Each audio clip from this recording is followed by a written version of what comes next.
امام حسین علیہ السلام نے دعائے عرفہ کے اندر کہا ہے پروردگار تو وہ ہے جس نے مجھے نعمت دی، تو کسی ہستی کے نعمت داتی، تو کسی ہستی کے نیکوئی و احسان کر دی۔ پروردگار تو وہ ہے کہ جس نے مجھ پر نیکی کی، مجھ پر احسان کیا، تو کسی ہستی کے روزی بخشی دی۔ پروردگار تو نے مجھے رزق و روزی دی ہے، تو ہی کہ بے نیازی بخشی دی۔ پروردگار تو وہ ہے کہ جس نے مجھے بے نیاز کر دی، یعنی تو نے دیا تو مجھے لوگوں سے جا کر مانگنا نہیں پڑ رہا، بھلا میں بھی کسی شوق پہ پڑا ہوا گدائی کر رہا ہوں۔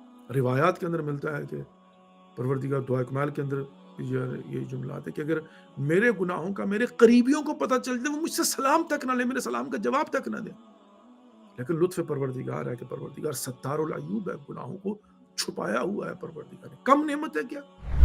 شکر نعمت بذات خود نعمت الہی ہے، جس کا مطلب یہ ہے کہ ممکن ہی نہیں ہے کہ میں اللہ رب العزت کی نعمتوں پر شکر ادا کر سکوں۔